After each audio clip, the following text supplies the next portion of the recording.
understand who Killer the Dog was. Well, I just think...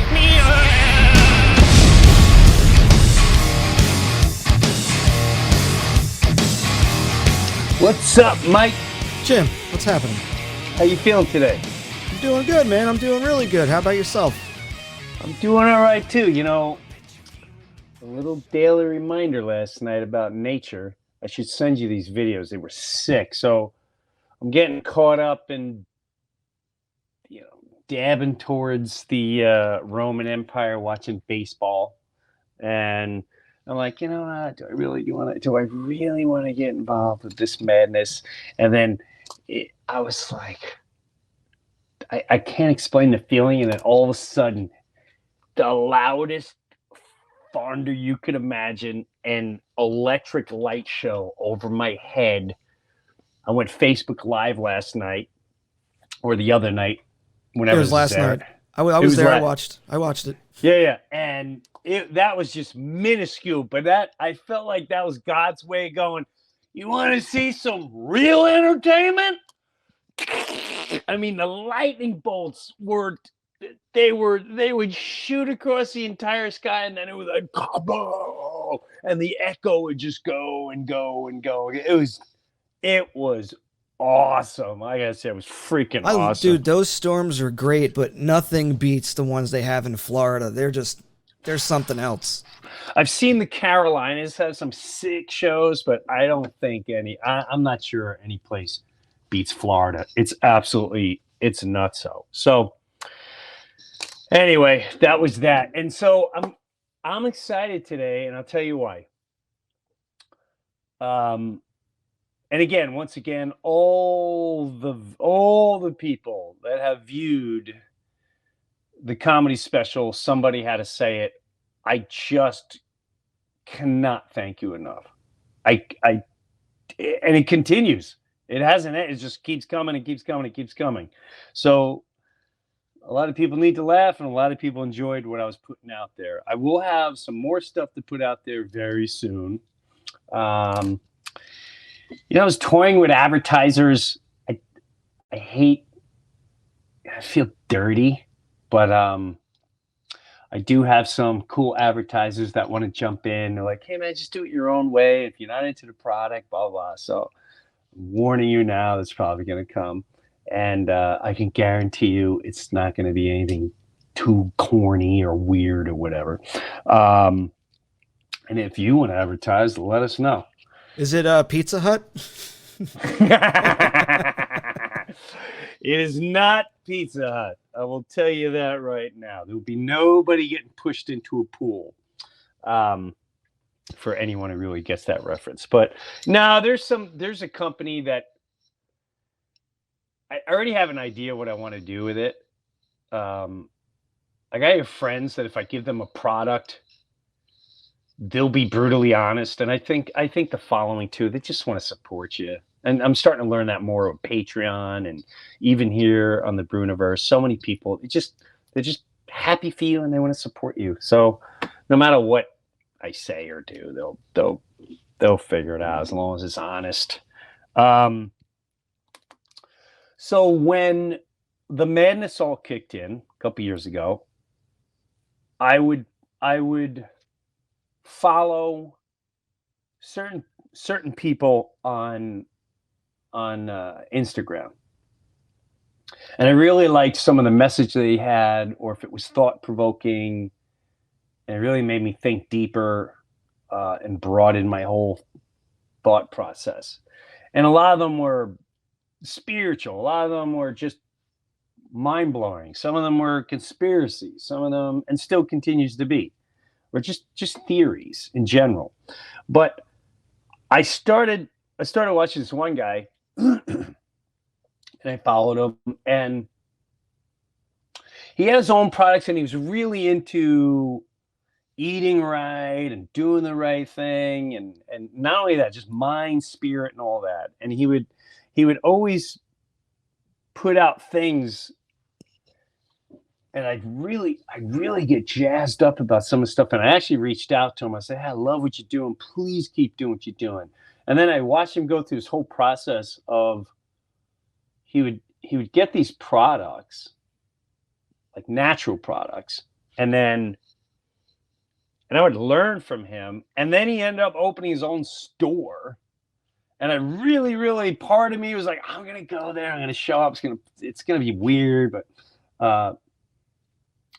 but long story short, I finally got him, reached out, and I finally got him to come on today to talk about a bunch of things. I got a couple videos that I picked out. There's so many videos I wanted to talk about. I don't know, we don't have enough time.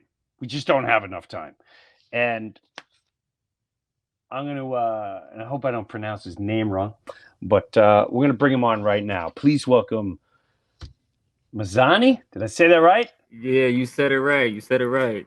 What's up, Jim? How you doing? Where are you out of? I'm originally from Brooklyn, New York, but I live in South Carolina now. My business, I'm actually in my business now, and it's located in Columbia, South Carolina. Ah, you are in Columbia. So yeah. You used to, right? I'm right. I remember you talking about certain water and like sea moss and just like really healthy stuff. And I just watched your whole process of opening the store and having people there. Is the store doing good? Yeah, the store is doing awesome. We just had our 2-year anniversary June. This June that just passed was our 2-year anniversary. So we opened in the beginning of the pandemic, which was 2020, and now it's 2022, and we're still here. We're still surviving. That's amazing, man. Yeah. Not many people can pull that off. So, what made you go to Columbia? Believe it or not, I'm from New York. Like I said, I love New York. I love the city. I love the people. I love the diversity. But it's just overcrowded sometimes, and it's real hectic and aggressive. And my friend from high school, he moved to Columbia, South Carolina, and I came out here one day just to visit him. And when I came to visit, I'm like, oh, wow, there's a bunch of nature, trees, water. You don't see stuff in New York like that, especially in the city. So I just fell in love with it. I went back to New York, and we had Hurricane Sandy. You couldn't get gas. You couldn't get nothing for about 2 weeks. And I said, all right, that's it. I'm out of here. I'm going to South Carolina. And I've been. Isn't it crazy? Yeah, we'll give you, isn't it? I talked about Hurricane Sandy where we couldn't get gas in New York and New Jersey, the biggest ports in the world. And like, what is the problem? Remember, we'd have to drive to either Connecticut or Pennsylvania. I lived in Jersey. I had to go to Pennsylvania and get on a line that would last 24 hours. And then we'd have friends that be like a cop. Like I knew a cop in town. I'm like, come on, man. I know you know something. He's like, Jim, I swear to God, I don't. If they tell us, like they don't even tell us. It's just too crazy right now. And that is also the time, which I won't get into right now, where I decided to get something to protect my home, which I never ever even thought about until that moment. Yeah, you never know. I got a wife and 3 girls, and people show up and they're like, hey, here's got some food and some women inside. Exactly. And that's how quick that changes. So I love what you've been putting out there on every level. And I want to share with everyone a couple videos. One of the most recent ones, which I love how you explain this, because one of my best friends that everyone knows here, Shaka, thinks along the same way, and you just, I thought you just nailed it. Mike, can you play the first video, the stepping away from God? I remember that one. I love this one. Think God left. No, God didn't leave. We left. We stopped operating in the frequency range of God. You get what I'm saying? Same thing with that Wi-Fi router in your cell phone. If you step outside your house, you might lose signal to that Wi-Fi router. You get what I'm saying? So if you step out of the frequency range where God can access you and be a blessing to you, you might lose the connection with God. That's what happened to us. They took us outside of our original selves and put us in this concrete jungle, this concrete hell. So now we searching for God, and forgot that God is inside of us. We forgot that God is in our house. God is right here inside of us. You know what I'm saying? So we keep searching on the outside. We never going to find him. We got to go back in. You got to go back in. You got to go quiet your mind. You got to go sit down and be quiet sometimes. You got to meditate. You got to talk to yourself. You got to ask yourself these questions. God, Yeah. you just can't make it any more simpler. I tell everyone all the time, sit, be still, and be silent. Yeah. And don't ask for like a new car and all that jazz. Ask for real questions. And Exactly. The I crazy- loved when you said like concrete jungle. I always look. I've been all over the world, and what fascinates me more is natural humanity. And what I mean by that is as native as you can get. And I always try to figure out, how did we get to this? You know, they call us the civilized world and the modern day, and when I keep saying, I don't know if we're civilized. If anything, I think tribes are more civilized. Yeah, they closer to the earth. They more connected with nature, with the earth, with what's going on, with the vibration. We would like to think that we're civilized because we wear suits and ties and shoes, and we're disconnecting ourselves from the earth. The earth is a consciousness. It has emotions, it has feelings, it has all these things that we like a little earth inside of the earth. So the more we get into these corporate buildings and these concrete walls and these cement walls, we disconnecting ourselves from nature. Yeah, it's almost, and the more you do that, when you really, really tap into your emotions, you feel, I don't know about you, but you feel complete emptiness, soulless. And I gotta say, just being indoors in general makes me feel that way. I just took a trip. I went to Alaska. No Wi-Fi, no phones. I was on a little boat, and we were just gone for 10 nights. And the more nature I saw, the more in tune I got with my spirit, the more in tune I got with God. Once again, it was like taking a beautiful shower.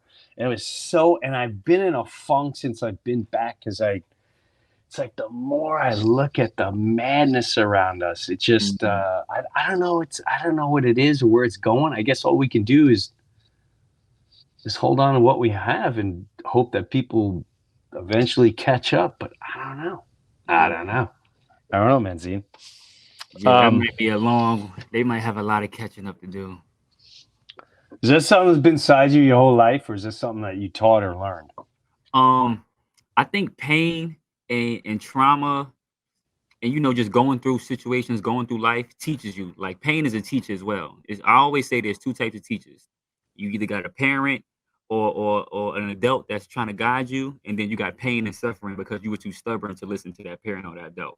And growing up, I only had my mother around, and she wasn't around enough to teach, because she's actually a teacher, but she had to teach other children. So I would never really see it like that. When she come home, she's tired. So I did a lot of bad things. Not bad things like I was a criminal, but I had behavior problems. I couldn't sit still in class not because they would call it ADHD, but I just wasn't being challenged. I wasn't being taught the way I needed to be taught. Every child learns at a different pace and at a different rate. And I felt like the traditional school system was not catering to my needs. So I would act up in class. I would make jokes. I was the class clown. I would cut school. I would just do bad things, right?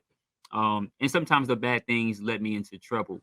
And every time I got into trouble, it was always a lesson that I had to learn. So I started to realize, wait a minute, the more I get into pain, the more I become enlightened. It's almost like, dang, this pain is my teacher. And then I came up with the concept that, dang, pain is really a teacher. And that's how I started to learn about meditation, because I was alone. I would cry to myself. And then I started researching a bunch of stuff. But pain definitely led to this enlightenment stage in my life. Yeah, I agree with you. And I think a lot of people find it with death, with what you said, pain, whatever struggle. It really is sad. I mean, I watch it with people very close to me, whether they were brought up in an environment with missing a dad, which led to terrible, prison, drugs, juvenile, and then I've watched those people survive, and some make it, some don't. I have others that had horrible upbringings, and they turn to the drugs, they turn to the booze, they turn to numbing themselves, and they could never beat that addiction. But it really is mind-boggling how powerful the mind can control your life, and which we see each and every day. Woo! All right. I saw this video, and I'm glad you posted it too. And everybody should wrap their head around this one. Mike, get ready. It's going to be the Will Smith one, but let me talk about this. There's going to be 2 Will Smith ones, but the first one, when I saw Disney's Star Wars, the newer versions, a couple of years ago, and Princess Leia was already dead, and the bad guy was dead for years, and he co-starred in the movie. And I'm like, wait a minute. What is this? Wait a minute. How long have they had this technology? And you can't tell me that when you have the power of technology to create something that doesn't exist and makes you look real and make it look interactive, so human like we are right now, and it doesn't even exist, is mind-blowing to me. And which is why I keep explaining to people, you have no clue what we're looking at right now. 2 weeks ago, I said, I don't believe that's Biden. It's just a dumb thought. I don't know. I'm with you on that one. AI. It could be, I don't know what it is. I just ain't buying that's the guy from 6 years ago. I'm not buying that he had a face talk. I'm not buying that his eyes changed color. I'm not buying it.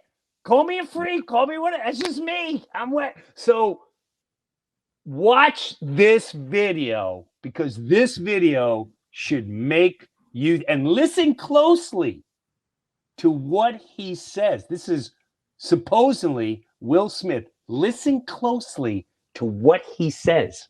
For instance, y'all think I got time to go on vacation? No. I got social to do. Come on, man, this is blue screen. In fact, I'm gonna keep it 100 with y'all. I haven't looked like this good in years. Listen to what he's I've saying. been totally computer generated since like the 90s. You know what? This ain't even real blue screen. It's 2019, y'all. Nothing's real. Dude! Yeah.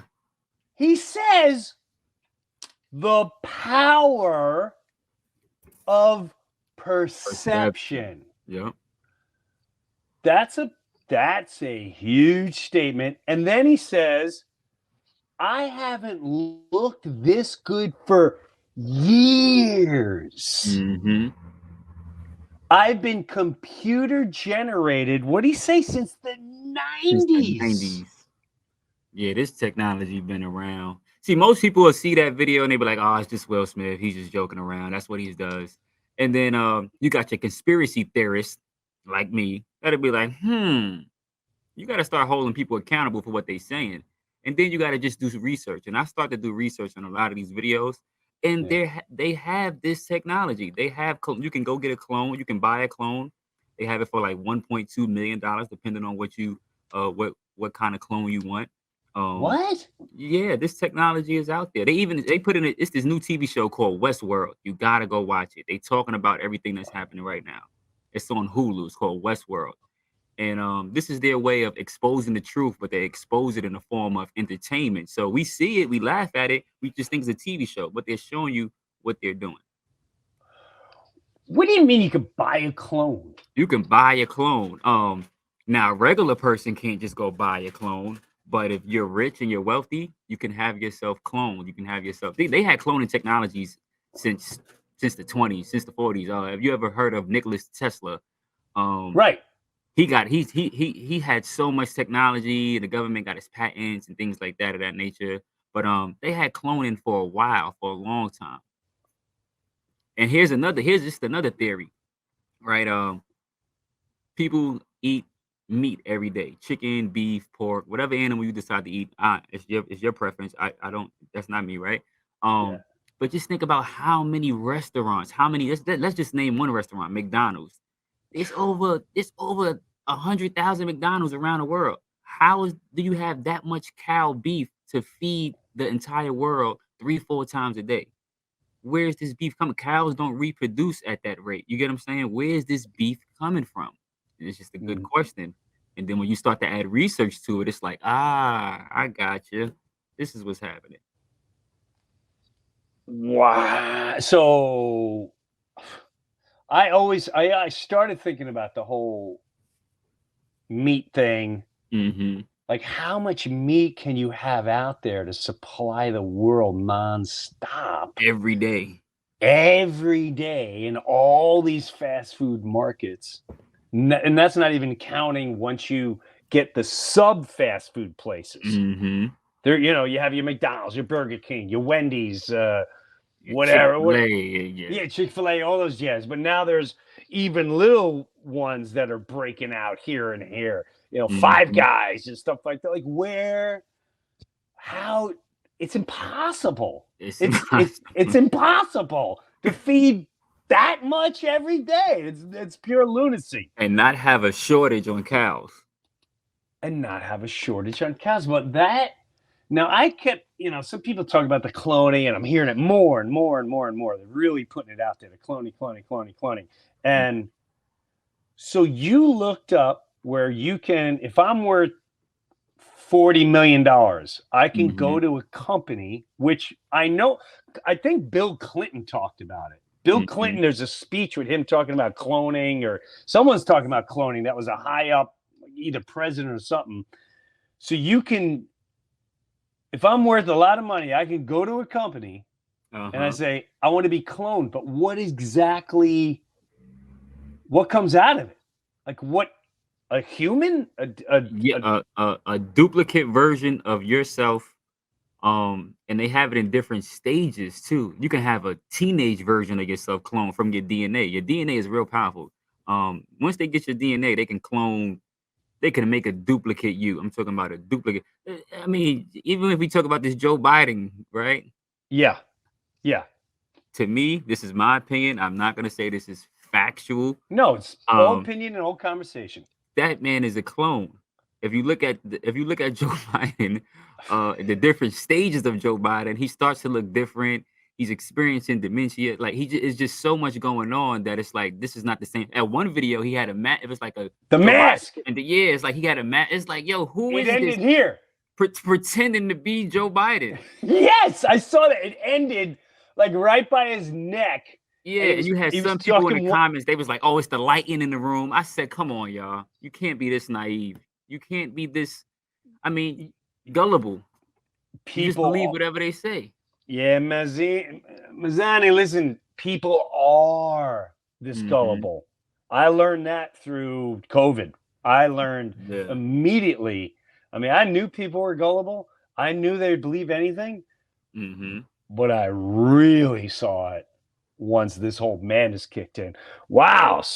So, we can actually clone. Yeah. All right. So this I thought was interesting too.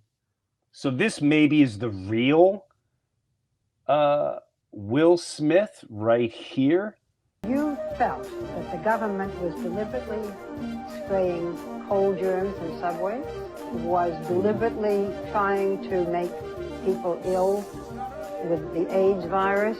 This is pretty serious stuff. Do you really feel that? Well, that's a good question. Well, I'm with Barbara Walters. Oh, that's a serious one.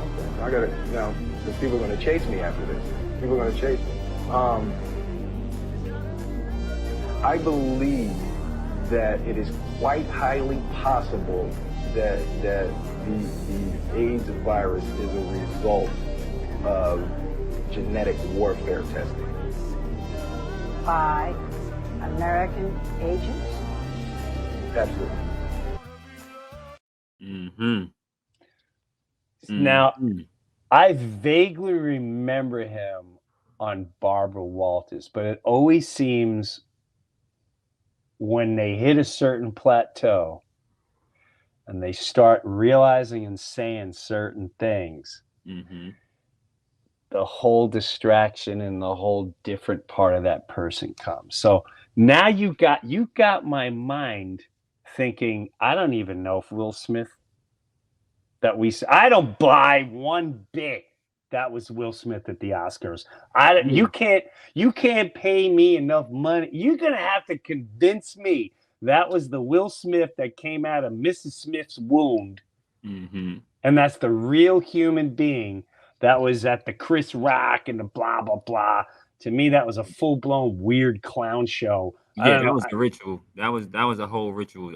Hollywood, they do these things where they have certain rituals. They have humiliation rituals, and these are things that they do. They do it you need an audience, and what bigger audience to have than the whole world watching the Oscars.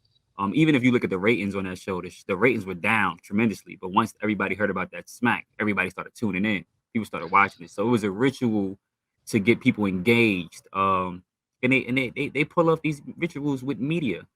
The media is, because it's on TV, is believable. It looks real. That whole thing was set up. Even if it wasn't the real Will Smith, they still set it. They still set it up. It was a ritual. It was a little weird. He's holding his hand and the whole slap. He's got his hand in the pocket, which is the Masonic. Yeah, it's very Masonic looking. Whether you believe that or not, there's the triangle behind with the eye. It's just like, come on. Yeah, symbolism. You gotta look at symbolism. You gotta look up occultism. You gotta look these things up, and it's not like they're hidden. If you do the research, it's gonna just pop right up, and it's like, okay, wait a minute here. This is what's going on, and you have to know. You have to know who these people are. They do these type of things. And when I say they, I'm talking about the government. I don't like to hold back when I speak, so I don't know how you do it. Dude. Yeah. We go as far and what you go. Yeah. There's no holding back. Okay, there's no holding back. Now that I got that clearance, the government, they stage a lot of things. They stage the shootings, they stage the killings, they stage the media, they stage so much things to promote this fear into the world, and we believe it. We eat it up.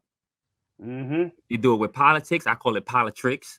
I love that you call it politricks. Politricks, the Democrats, the Republicans, it's all the same side of one coin. I mean, two different sides of one coin. Professional wrestling. Exactly. The same thing. When I was young, I thought professional wrestling was so real. Like, I used to love The Rock, Stone Cold Steve Austin, and then at a point, you got to grow up and be like, okay, wait a minute here. I see what you guys are doing. Y'all practice this, and then y'all come out and y'all put on a show. It's just a show. It's just a soap opera for testosterone. It's all full-blown testosterone. It's very interesting you say that you when did you start tapping into all this? I had my first awakening, believe it or not, like around 2012. 2012. That's when I first just started questioning everything I believed in. I was born into a Christian home. I went to a Christian church. But around 2012 is the year that I was just questioning everything. I was questioning God. I was questioning reality. I always was the child in school that would just question my teacher. I would ask them questions that no other student would ask. So I always had a sharp mind. But 2012 is when I really took it full throttle. It just wasn't an event or anything. It was just a particular time in your life. No, it was an event. It was an event. My dog, I had a German Shepherd dog, Spice. He's dead. Rest in peace, Spice. He was a beautiful dog. He was the best. I come home one day from playing basketball, and he's moving funny. He's moving weird in the yard. And I'm over here like, Spice, what's going on? What's wrong with you? And he caught a squirrel. He ran to the back of the house, came back to the front of the house. He had blood in his mouth. He had a squirrel. I'm like, oh, Spice, what you doing? He ate the whole squirrel in front of me. Bone, the tail, everything. And from that moment, I could not eat meat no more. Like that was the universe saying, here you go. You want to eat meat? This is full in your face. No National Geographic, no Discovery Channel. This is how it looks if you want to eat it. And it made me sick to my stomach to where I couldn't eat meat no more. So I went on Google. I started researching, why do I feel sick if my dog ate a squirrel?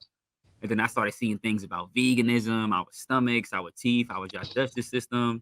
And I was like, Then I started seeing about what they put in the food to preserve it, the hormones, the chemicals, the drugs. And I'm like, And then I think from that stage in my life, I just started researching everything. I researched everything after that. Yeah, it's amazing how many people don't research that, but it's interesting how you, like when you talk about the rituals and all that stuff, it's a lot of people are bringing that up, and people don't believe in it, or they just think it's so far-fetched, and they don't realize it's not that far-fetched. And once you catch on to the symbols, the many symbols, the blah, the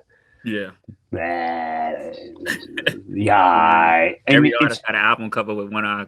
It's almost comical, and it's almost so obvious after a while. And I've been showing people for years, and they're like, well, maybe it's just the same photographer. I'm like, oh my God. So the same photographer existed in the 30s and the 40s and the 50s. They all did this, and like, that's how long this photographer has been around. That's just a cool thing to do. And you could see the transition of each individual, whether it's a rap artist, a pop artist, a rock artist. You can see when they start compared to what happens after they become popular. You see the darkness that has taken over them. You see that their soul has been sucked out, and they just realize, but they can't walk away from the group.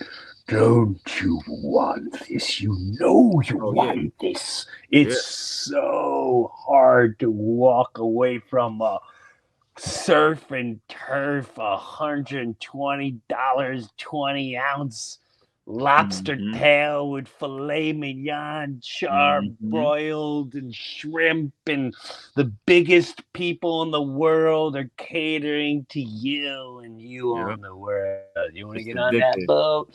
It's the big one, but the price to pay. All right. Exactly. This is something I try to teach people too. Play the politics, because you say something really, like, you say the obvious at the end, at least to me, where every time I see these situations, I go, okay, so you just think people just started going, hey, let's all just do this right now. This is so well organized. Go ahead, play this.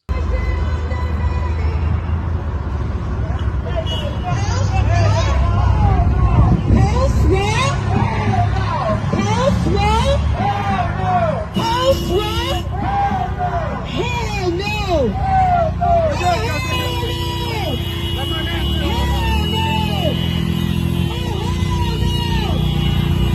This division must not stand! Legal abortion on demand! This decision must not stand! Legal abortion and on demand! This decision must not stand!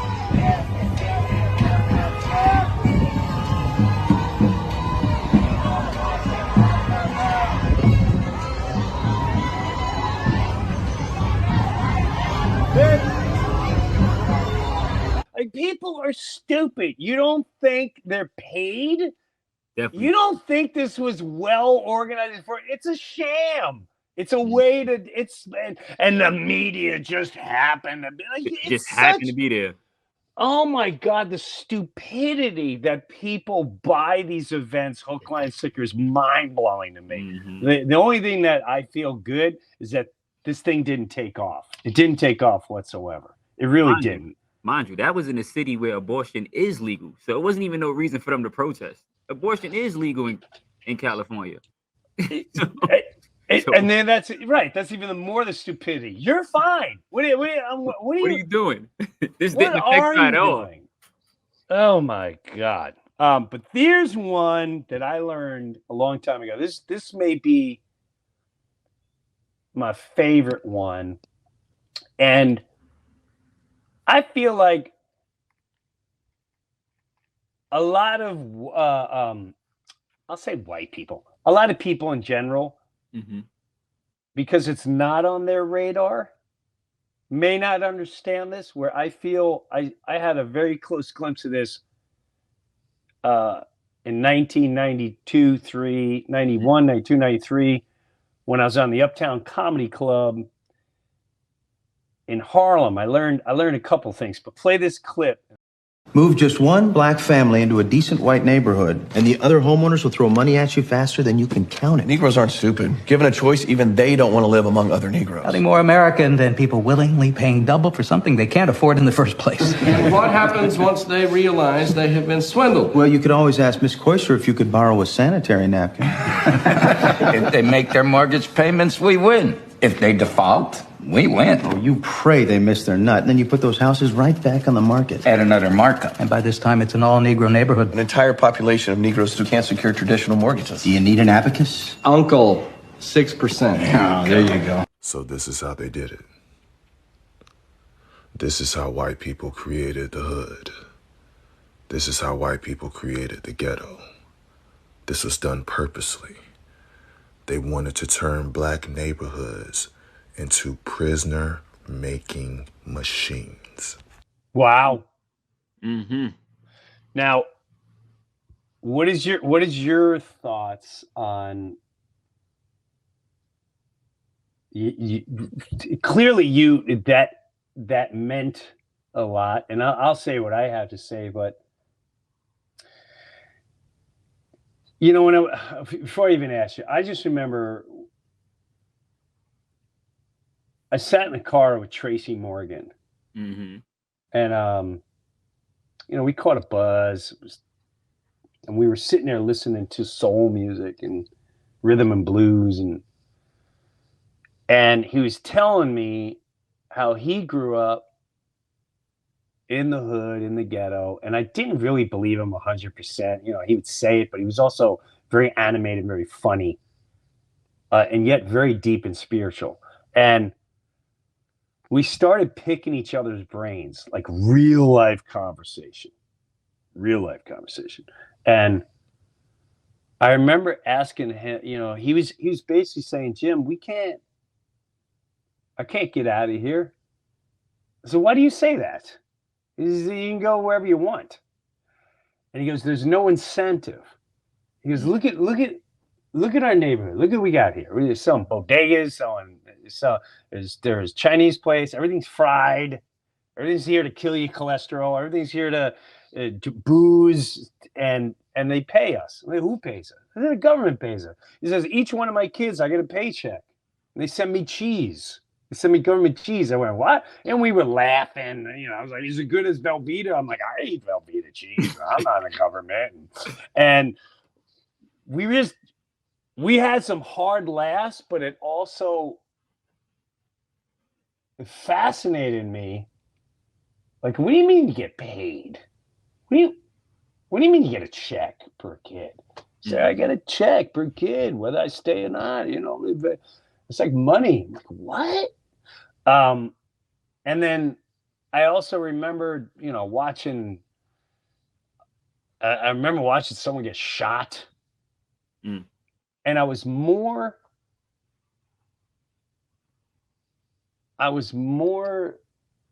blown away that this was something they were used to. Meaning, I remember Tracy came out. I was in the hallway, and I thought it was fireworks. And Tracy said, "Who got shot?" And I went, "Oh, you heard the fireworks?" And he just casually said, "No, somebody got shot."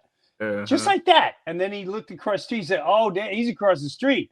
And he went outside, and I looked. I was like, "No, No. And I walked and I stood. It was like a movie scene. I stood and I watched this guy struggle for his life. He was shot in the head and his groin. And I was just watching the trickle of blood go down the curb and into the street. It was so surreal, but I think more surreal was you had people going, look at you now. That's what you get for selling that shit. That's what you got. We told you not to, screw you, man. And then you had others. I had another guy who was talking about, like, that's what it smelled like, Vietnam. You smell the smoke. You still smell the smoke. And everything was slow motion to me. And I just remember everyone from Uptown just kind of grabbed me like, Jim, come on.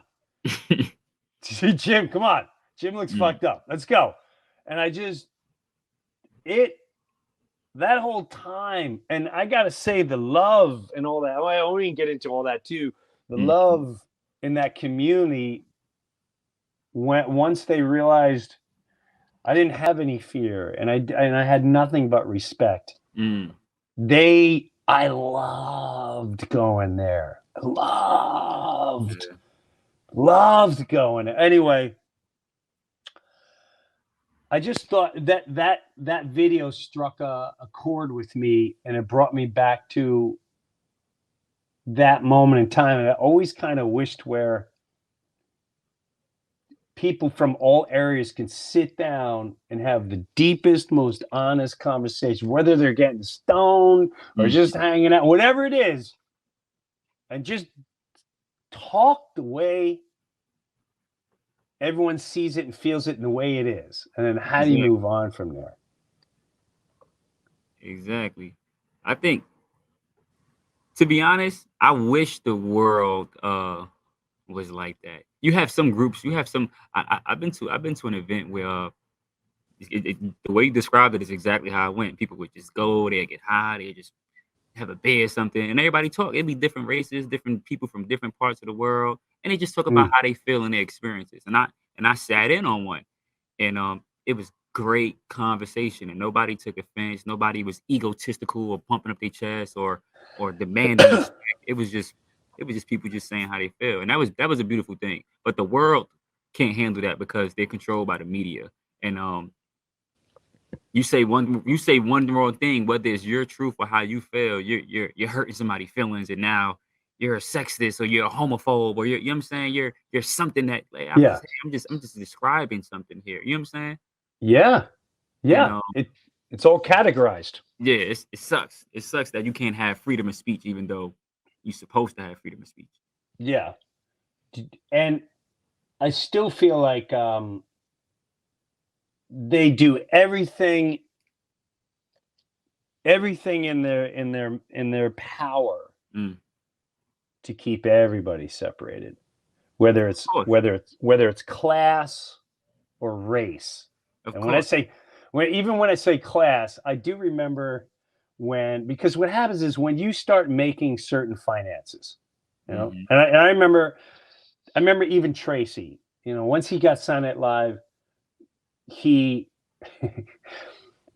started making money. He bought crazy. He bought like a big souped up Expedite, got Rottweilers. I'm like, Tracy, chill out, okay? Because we're contracted for 9 episodes, man. Relax. And what made me laugh, it's not funny, but it's funny, but it was a lesson. I guess he went to the neighborhood he grew up in, and they popped his tires. And he was so hurt by that. And I said, Tracy, that's showing off. Yeah. You're showing off. He's like, no, I want to show them I can make it. I'm like, no. I remember when I first got a Schwinn Scrambler. I was like 9 years old, and this bike was worth way more than anyone in the neighborhood. And it was freezing outside. I let everyone know I got the best damn bike. I got mags. I got everything. And they stole that. They broke in my garage and stole it and tore it apart. And but it was a lesson I learned, like, don't flash in front of people that don't have. A, it just ain't cool. And B, they're going to take it. They're eventually going to take it. And I don't know why I'm getting into this, but I just remember. So what happens is you then, once I started, I was living in a blue collar neighborhood. And then once I got Saturday Night Live, started to make more money. But then I noticed people around me were like, oh, big shot. Yeah, dang it. Oh, yeah. And then they're hovering. I was like, dude, I gotta get out of this neighborhood. And then you move to a neighborhood where you're a little more comfortable, and then everyone kind of makes the same money, but I don't fit in with these people. But and it just goes to a class thing. But yeah, they definitely they do that. It's divide and conquer. They don't want everybody together. They don't want everybody in the same class, making the same pay, making the same this, because we have common ground now. We have mutual interests. We have something that we can relate with each other about. And if we can relate, we can become friends. We can really see now who the real enemy is. So it's always divide and conquer. You stay over here, you stay over there, you make this, you make that, you make that. We're always going to be envious of each other because you got something I don't have and I got something you don't have. But if we always on the same page, we will all see the common goal, and they don't want that. No, they never want that. And I always wondered if we're going to see that in our lifetime, where like a group of all different. I used to have this vision. I sound corny right now, but I'm just being serious. I had this vision years ago. Maybe it was when I would get buzzed or whatever, but I would have this vision of all individuals, meaning like straight, like poorest of poor, white, trash, the worst neighborhoods, Latino, all of it. Finally, and middle class and all classes realizing we've all been hoodwinkled. And we all just start a slow walk. This is crazy. This is like a movie. A slow walk across the entire country together. And just to let them know, like, you can't divide us anymore. We're on to you. You've been lying to us since we came out of the womb. You've been dividing us since, dude, I'm going to be straight up with you. And I tell people, and this is a beautiful thing. The media is so powerful that if I didn't grow as a human, or I didn't grow out of the place that I grew up in, I would have never saw you as a person. Ever. I have no problem admitting that, because that was part of me. When I was a teenager, there's no way. Black was just, you, all of you committed crimes. You were just animals. That's the picture they put out there of us. Animals. And we was in such a bad environment growing up that we were made to be that way. So it's not only are you hearing this, you're also seeing Black people do these things. And it's like, I don't want to be around them. I don't want to be around them. You know what I'm saying? But they made it this way.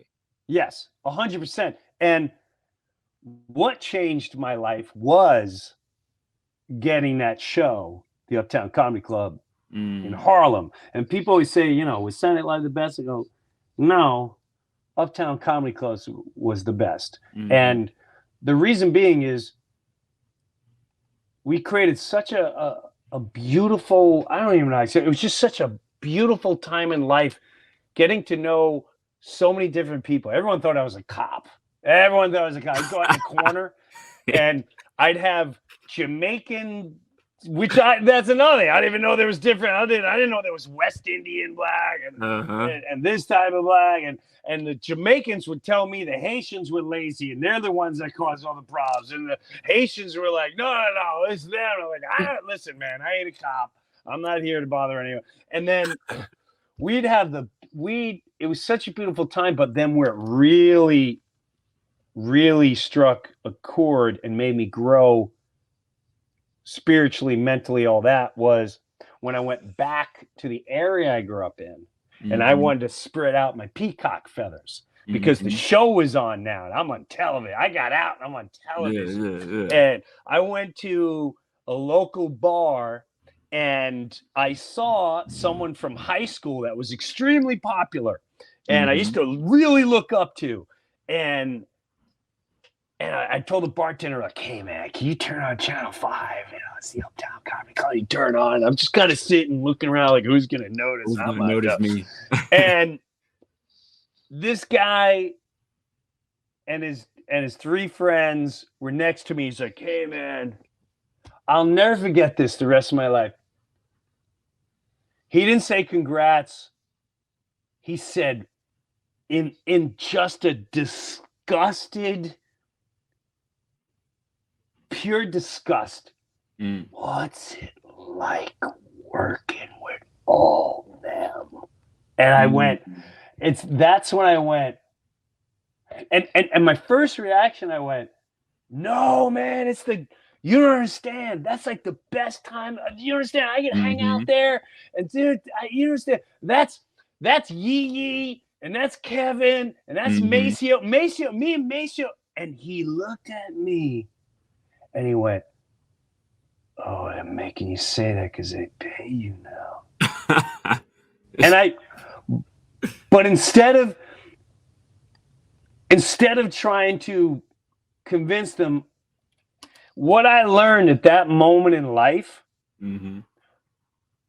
was the world that's in that mindset will never change because that's all they know. No, exactly.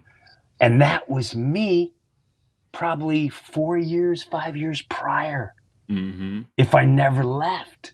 And that boggled, like, that was such a change in my life that I'll never forget. And I didn't look at it as black, white. I just looked at it as the power to teach people to hate when you know nothing about it.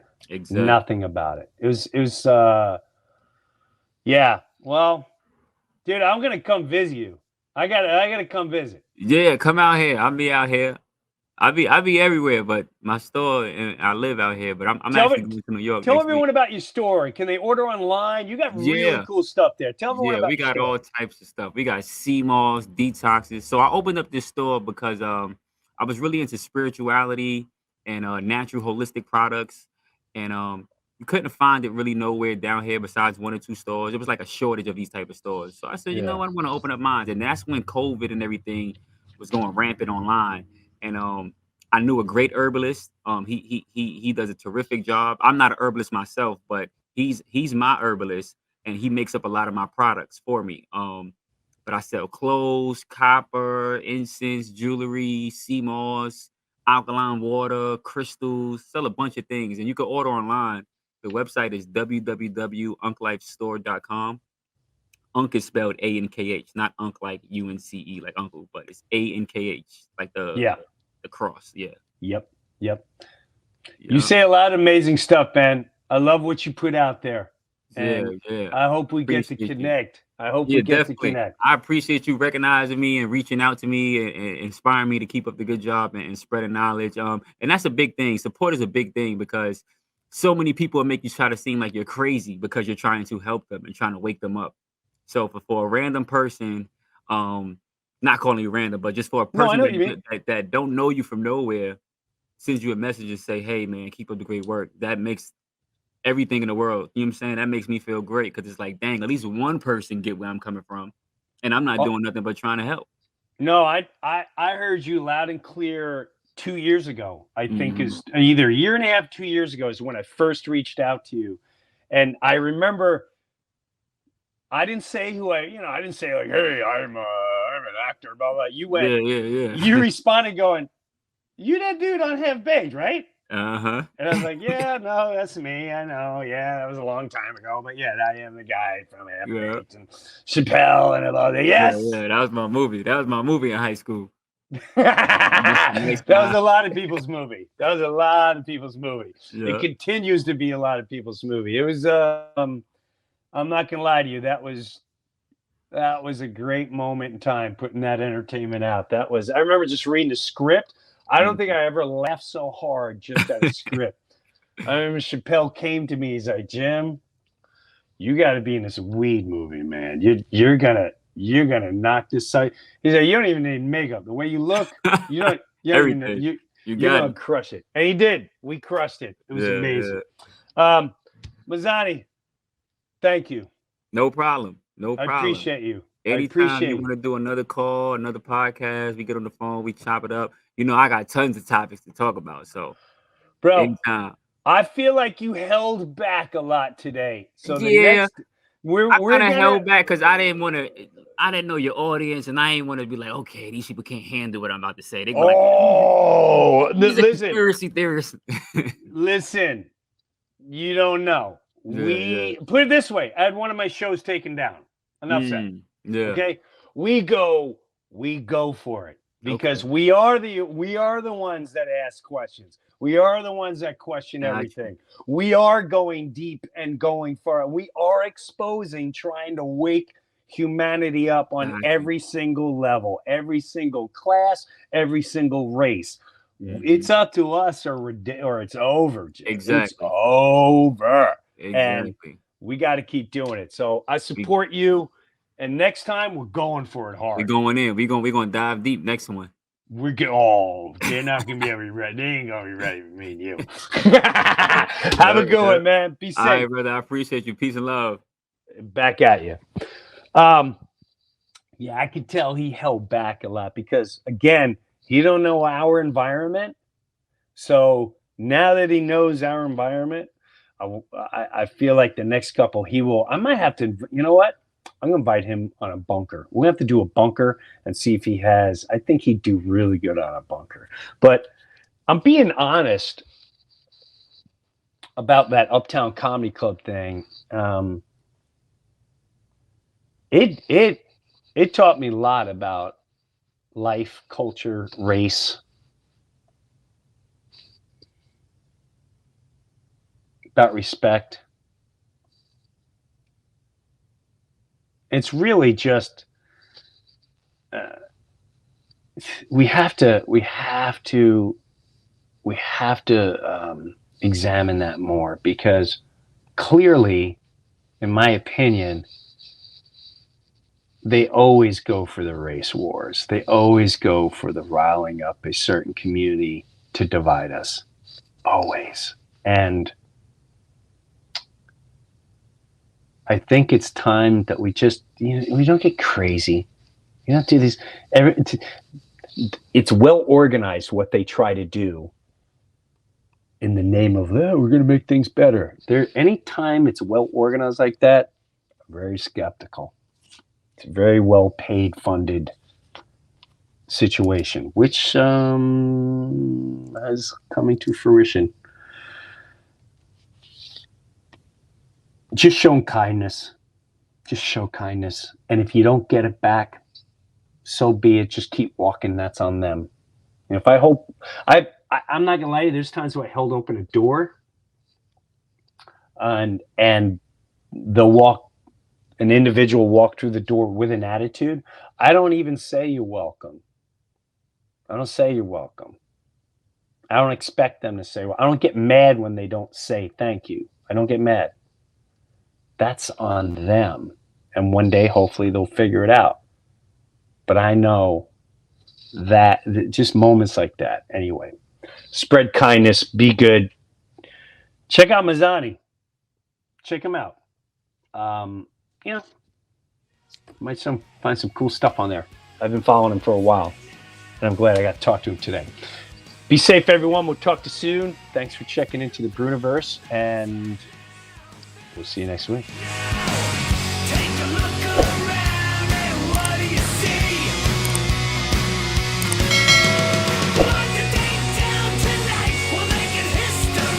This is Jim Breuer, and I got my own Patreon page, and hopefully you'll check it out. Live comedy concert streamed once a month. Weekly, you host your own podcast, and you interview me. Early access to the Breuniverse Podcast every single week, and have bonus footage and bonus segments. I promise you I'm not going to let you down.